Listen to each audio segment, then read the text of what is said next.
और बताया कि शिर्क बहुत बड़ी वबा है, शिर्क बहुत बड़ा गुनाह है। शिर्क इस दुनिया जहाँ का सबसे बड़ा जुल्म है और सबसे बड़ा गुनाह है। इसी तरीके से अगर शिर्क करने वाला इस दुनिया से चला गया शिर्क करते हुए, तो उसकी रोज़े, उसकी नमाज़ें, उसकी तिलावत, उसका हज, उसकी ज़कात, उसका ज़िक्र अस्कार, उसका सदका और खैरात, तमाम की तमाम आमाल उसके बर्बाद हो जाएंगे और वो आखिरत के अंदर खसारा पाने वाला हो जाएगा, घाटा उठाने वाला हो जाएगा। और आज हमारे माशरे के अंदर इसी गुनाह की सबसे ज़्यादा भरमार है। यानी जो माशरे का कैंसर हमारे माशरे में जो गुनाह है वो शिर्क है, और शिर्क की ही सबसे ज़्यादा भरमार आज हमारे माशरे के अंदर है। ख़ास तौर से ख़वातीन इसके अंदर बहुत ज़्यादा मुलव्विद हैं। जी हाँ, मेरी माँ और बहनें सबसे कमज़ोर ईमान रखती हैं, इनका ईमान बहुत जल्दी डगमगा जाता है। आज हमें किताब व सुन्नत की, कुरान व सुन्नत की अशद ज़रूरत है, तौहीद को अपनाने की ज़रूरत है, शिर्क को समझने की ज़रूरत है। आज हम शिर्क को नहीं समझ रहे हैं। हकीकत में शिर्क है क्या भला, हकीकत में शिर्क है क्या गुनाह। सब जानते हैं कि हाँ शिर्क सबसे बड़ा गुनाह है, लेकिन शिर्क को हमने समझा नहीं, शिर्क को हमने नहीं समझा। शिर्क को समझने की ज़रूरत है मुसलमानों। आज अगर किसी खातून की, किसी हमारी माँ और बहन की अगर तबीयत ख़राब हो जाती है, कोई शयातीनी या जिन जादू का मसला हो जाता है, तो शैतान उसके जिस्म से बातें करने लगता है और कहता है मैं फ़ला दरगाह से आया हूँ, मैं फ़ला दरगाह से आया हूँ, और मैं जब तक तुम उस दरगाह पर जाकर चढ़ावा नहीं चढ़ाओगे, नज़र नहीं मानोगे, मैं जाने वाला नहीं हूँ। यही होता है ना। जी हाँ, शयातीन आकर कहता है कि मैं मीरा दाता के से आया हूँ। अब जब तक तुम उस दरगाह पे नहीं जाओगे, जब तक तुम्हारा मामला हल नहीं होगा। ख़ास तौर से इस एरिए के अंदर जो शेखावाटी का एरिया है, मैं अल्हम्दुलिल्लाह 10-11 साल से यहाँ सफ़र कर रहा हूँ। मैंने अक्सर घरों के अंदर ये मामला देखे हैं कि शयातीन उनको जकड़े हुए हैं, पकड़े हुए हैं, और किस नाम से? मीरा जी के नाम से पकड़े हुए हैं, कहीं किसी दरगाह के नाम से पकड़े हुए हैं, कहीं किसी दाता के नाम से पकड़े हुए हैं, और जब तक कि वो शिर्क ना कर ले वो उसके ऊपर हावी रहते हैं, उसके अंदर से वो जाते नहीं हैं। ये अकीदा बावर खुद शैतान करवाता है।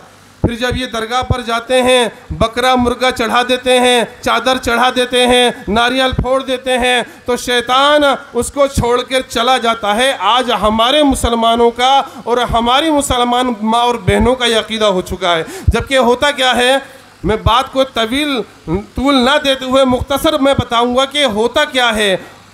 जब इस तरह से शयातीन आते हैं और शैतान आकर बोलते हैं कि मैं फ़ला दरगाह से आया हूँ, और जब तक वहाँ पर जाकर तुम कुर्बानी नहीं पेश करोगे तुम्हारा मसला हल नहीं होने वाला है।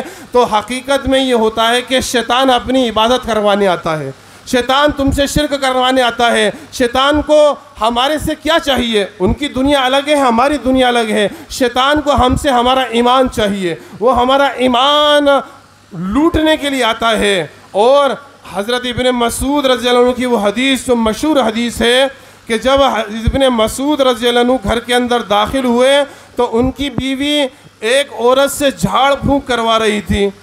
जब इब्ने मसूद आए तो उस औरत ने चारपाई के नीचे इस औरत को छुपा दिया, उनकी बीवी ने। इब्ने मसूद ने पूछा कि तुम्हारा क्या हाल है, कैसी तबीयत है?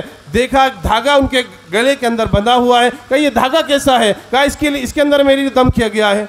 इब्ने मसूद रज़ियल्लाहु अन्हु ने फरमाया कि ये उतार दें, उतार कर फेंक दे। वमा युमिनु अक्सरुहुम बिल्लाहि इल्ला वहुम मुशरिकून। अक्सर लोग ऐसे हैं जो अल्लाह पर ईमान रखने के बावजूद भी मुशरिक हैं।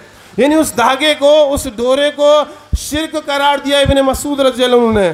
तो उनकी बीबी ने फ़ौरन दलील दी कि आप इसको शिर्क करार दे रहे हो। मुझे आइफ्लू हुआ, मेरी आंख बहने लगी, तो मैं एक यहूदी के पास जाया करती थी, उससे झाड़ा लगवाती थी। तो जब यहूदी के पास जाती थी, झाड़ा लगवाती थी, तो मेरी आंख बहना बंद हो जाती थी। कहा इब्ने मसूद रज़ियल्लाहु अन्हु ने, वो शैतान था जो तेरी आँख के अंदर गचोका लगाता था, और जब तू उसकी इताअत करती थी, यहूदी के पास जाके झाड़ फूँक कराती थी, तो वो तुझे छोड़ देता था। तुझे इतना ही काफ़ी था कि नबी जनाब मोहम्मद रसूलुल्लाह सल्लल्लाहु अलैहि वसल्लम की बताई हुई दुआ तू पढ़ती, अल्लाहुम्मा रब्बन नास अज़हिबिल बास वश्फी अंत शाफ़ी ला शिफ़ा इल्ला शिफ़ाउ का शिफ़ा ला युगादिरु सक़मा। ए इंसानों के रब, अल्लाहुम्मा रब्बन नास अज़हिबिल बास, बीमारी को दूर कर दे, शिफ़ा तेरी ही है, ऐसी शिफ़ा दे अल्लाह जो बीमारी को बिल्कुल भी बाकी ना छोड़े। तू ये दुआ पढ़ती, अल्लाह तुझे शिफ़ा दे देता। तो इब्ने मसूद रज़ियल्लाहु अन्हु की बीवी ने जो दलील दी कि मैं जाकर ठीक हो गई उस यहूदी के पास झाड़ा लगवाने से, तो इब्ने मसूद ने यही कहा कि शैतान था जो तुझे शिर्क करवाने के लिए तुझसे आया था, तूने शिर्क किया और उस शैतान ने तुझे छोड़ दिया, क्योंकि उसका काम क्या था? ईमान को लूटना, ईमान को ख़राब करना। उसने ईमान लूटा, ईमान ख़राब किया और थोड़ी देर के लिए, थोड़े टाइम के लिए तुझे छोड़ दिया। फिर वो गचों का लगाता ताकि तू फिर जाकर यहूदी के पास शिर्क करके। तो मेरी मुसलमान माँ और बहनों, मेरे भाइयों, ये जो शैतान आके कहता है मैं फला दरगाह से आया हूँ, ये शिर्क करवाने के लिए कहता है।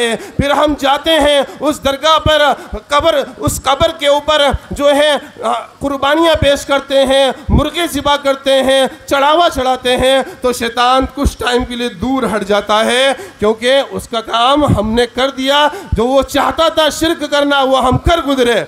हमें यही काफ़ी था। अगर हम बीमार हो जाएं, हम परेशान हो जाएं, जादू का मसला हो, जिन्नात का मसला हो, नजर बद का मसला हो, आसिब का मसला हो, कोई भी इस तरह की परेशानी हो, हमें यही काफ़ी है। जिस तरह जनाब मोहम्मद रसूलुल्लाह सल्लल्लाहु अलैहि वसल्लम ने अपना इलाज किया सूरह फलक सूरह नास के ज़रिए से, हम इसकी पाबंदी करें, इसकी तिलावत करें। अल्लाह के नबी ने जो बीमारों को पढ़ने के लिए दुआएं बताई हैं, दुआएं शिफा, उनको इख्तियार करें। नजर बद के लिए जो दुआ बताई है वो पढ़ें। इसके अलावा रब ने वनुनस्सिलु मिनल कुरआन मा हुवा शिफा व रहमतुल लिल मुमिनीन कहा कि ये कुरान जो हम नाजिल कर रहे हैं मोमिनों के लिए सरासर शिफा और रहमत है। तो रब ने इस पूरे कुरान को तुम्हारे लिए शिफा और रहमत करार दे दिया। तुम इस कुरान की तिलावत करो, इसको समझ कर पढ़ो, इसमें गौर व फिक्र करो। इंशाअल्लाह तुम्हारा कैसा भी जादू हो, कैसे भी नजर बद हो, कैसा भी आसेब हो, कितना ही सख्त मसाइल क्यों ना हो, अगर तुम कुरान करीम की तिलावत करोगे, इसको समझोगे और अपनी ज़िंदगी में कुरान करीम को नाफिज करोगे, तो ये शयातीन तुमसे छूट कर भाग जाएंगे।